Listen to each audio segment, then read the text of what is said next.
നാരായണം നമസ്കൃത്യ നരം ജൈവ നരോത്തമം ദേവീം സരസ്വതീം വ്യാസം തതോ ജയമുദീരയേത്.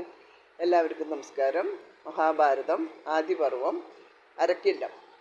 ഭീമന്റെ അനന്യസാധാരണമായ കായിക ശക്തിയും അർജുനന്റെ അനുപമമായ വില്ലാളി വീരത്വവും ദുര്യോധനന്റെ മനസ്സിനെ എപ്പോഴും മതിച്ചുകൊണ്ടിരുന്നു. നാട്ടുകാർ പാണ്ഡവന്മാരുടെ ഗുണഗണങ്ങളെ വാഴ്ത്തുന്നതും യുധിഷ്ഠിരനെ രാജാവാക്കണമെന്ന് അഭിപ്രായപ്പെടുന്നതും ദുര്യോധനെ കൂടുതൽ അലോസരപ്പെടുത്തി. പാണ്ഡവന്മാരുടെ ഉന്മൂലനാശം വരുത്തേണ്ടത് തൻ്റെ ഭാവിക്ക് അത്യന്താപേക്ഷിതമാണ് എന്ന് ദുര്യോധനൻ ആത്മാർത്ഥമായി വിശ്വസിച്ചു. അവൻ ഈ കാര്യത്തെപ്പറ്റി അവൻ്റെ ഉറ്റ സഹായികളായ അമ്മാവൻ ശകുനിയോടും അനുജൻ ദുശാസനോടും സ്നേഹിതൻ കർണനോടും ആലോചിച്ചു. അവരും ദുര്യോധനന്റെ അഭിപ്രായക്കാരായിരുന്നു. ഇനി ദുര്യോധനന്റെ ഗൂഢപദ്ധതി. ഒരു ദിവസം ദുര്യോധനൻ അച്ഛനെ സമീപിച്ചു. ധൃതരാഷ്ട്രൻ പാണ്ഡവരുടെ കാര്യത്തിൽ എന്തു ചെയ്യണമെന്ന് ആലോചിച്ച് തല പുണ്ണാക്കുന്ന സമയമായിരുന്നു അപ്പോൾ. ദുര്യോധനൻ: അച്ഛാ, യുധിഷ്ഠിരനെ രാജാവാക്കണമെന്ന് ചിലർ പറയുന്നു. ഭീഷ്മൻ അതിന് സമ്മതിച്ചേക്കും.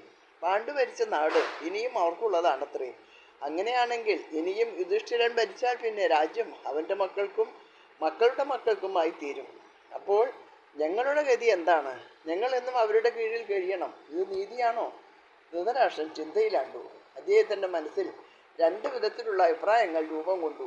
അല്പം കഴിഞ്ഞപ്പോൾ അദ്ദേഹം പറഞ്ഞു: പാണ്ഡു എനിക്ക് പ്രിയപ്പെട്ടവനായിരുന്നു. അവൻ എൻ്റെ ഹിതപ്രകാരം പ്രവർത്തിക്കുന്നവനുമായിരുന്നു. അവൻ്റെ പുത്രനായ യുധിഷ്ഠിരൻ ധർമ്മിഷ്ഠൻ എന്ന് പേരെടുത്തു. അവനെ നാട്ടുകാർക്കും ഇഷ്ടമാണ്. അവനെ എങ്ങനെയാണ് ഒഴിവാക്കുന്നത്? പാണ്ഡു നിശ്ചയിച്ചവരാണ് അമാത്യന്മാർ. സൈന്യത്തെയും അവനാണ് കെട്ടിപ്പടുത്തത്.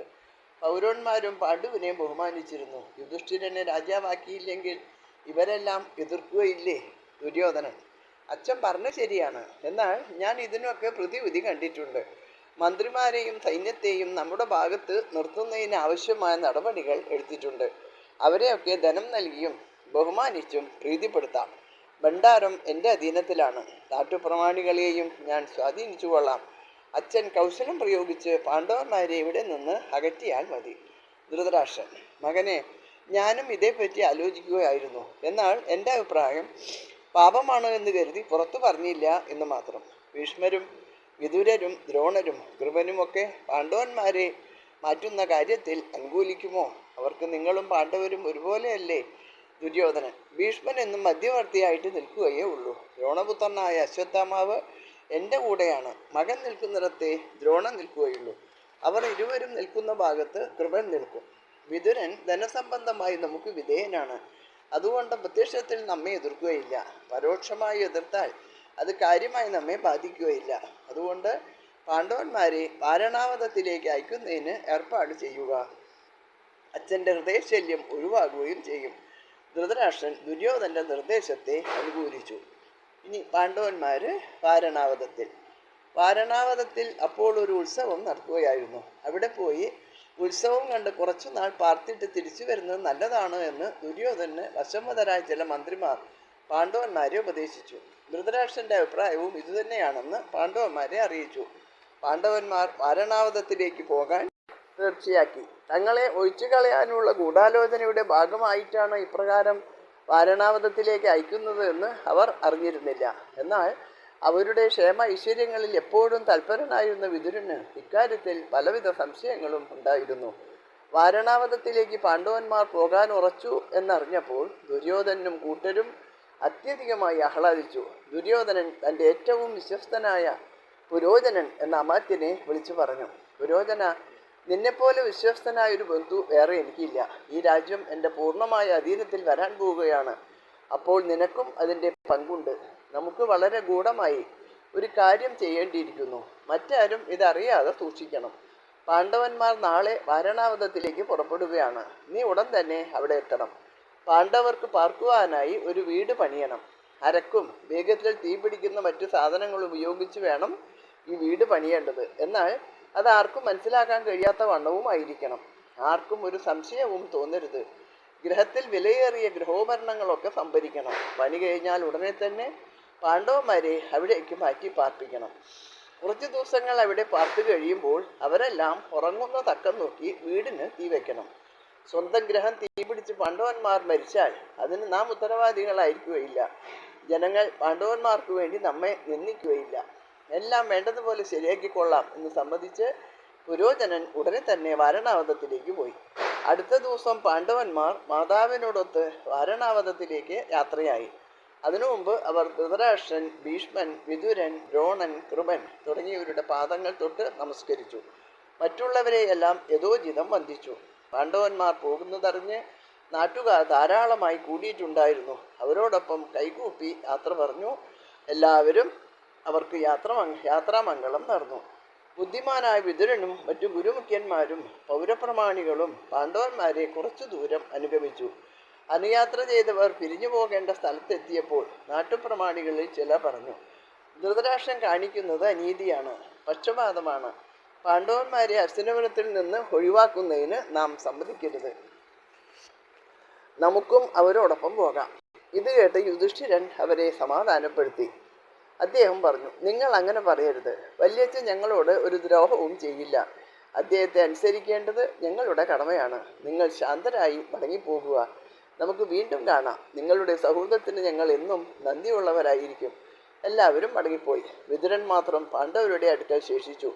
അദ്ദേഹം മ്ലേച്ഛ ഭാഷ അറിവുള്ള യുധിഷ്ഠിരനോട് ആ ഭാഷയെ ഏതാനും ഉപദേശം നൽകി. എല്ലാം മനസ്സിലായി എന്ന് യുധിഷ്ഠിരനും പറഞ്ഞു. വിതുരൻ പാണ്ഡവരോട് യാത്ര പറഞ്ഞു പോയി കഴിഞ്ഞപ്പോൾ കുന്തിദേവി യുധിഷ്ഠിരനോട് ചോദിച്ചു, നിന്റെ ഇളയച്ചൻ ഞങ്ങൾക്കാർക്കും മനസ്സിലാകാത്ത ഭാഷയിൽ നിന്നോട് എന്തൊക്കെയോ പറയുന്നത് കേട്ടല്ലോ, അതെന്താണ്? യുധിഷ്ഠിരൻ ആദ്യം പറഞ്ഞത് ഗ്രഹത്തിൽ അഗ്നിഭയം ഉണ്ടാകും എന്നാണ്. ആരും കാണാത്ത വഴിക്ക് നിങ്ങൾ പോകണമെന്നാണ് പിന്നീട് പറഞ്ഞത്.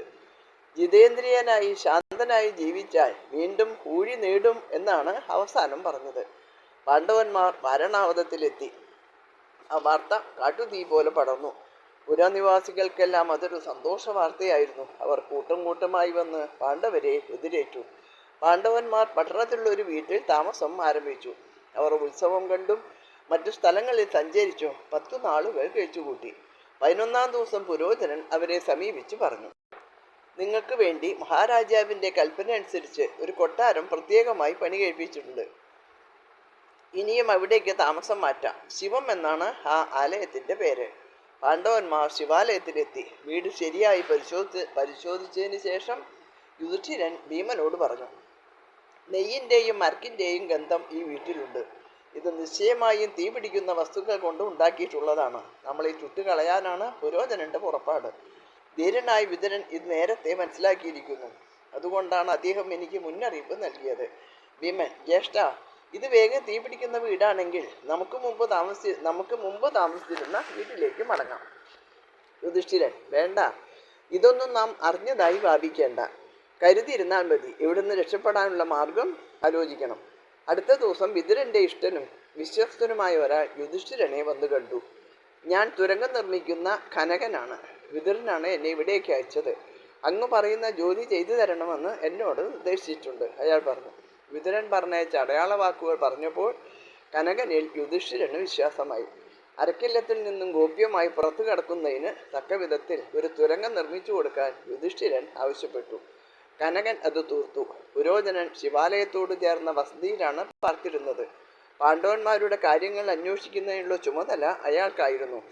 അയാൾ കൂടെ കൂടെ ശിവാലയത്തിൽ വരുമായിരുന്നു. അയാൾക്ക് പോലും ഒരു സംശയവും ഉണ്ടാകാത്ത വിധത്തിൽ ഗൂഢമായിട്ടാണ് തുരങ്കം നിർമ്മിച്ചത്. അതിൻ്റെ പ്രവേശനദ്വാരം വിദഗ്ധമായി മൂടിയിരുന്നതുകൊണ്ട് ആർക്കും അത് കണ്ടുപിടിക്കാൻ കഴിയുമായിരുന്നില്ല. പാണ്ഡവന്മാർ പകലൊക്കെ പട്ടണത്തിലെ കാഴ്ചകൾ കണ്ടും വനത്തിൽ പോയി വേട്ടയാടിയും നാളുകൾ കഴിച്ചുകൂട്ടി. രാത്രിയിൽ അവർ ജാഗ്രതയോടെ ഓരോരുത്തരായി ഉണർന്നിരുന്നു. ഇനി അരക്കില്ലം ചുട്ടരിക്കുന്നു എന്ന ഭാഗം അടുത്ത വീഡിയോയിൽ കേൾക്കാം. എല്ലാവർക്കും നമസ്കാരം.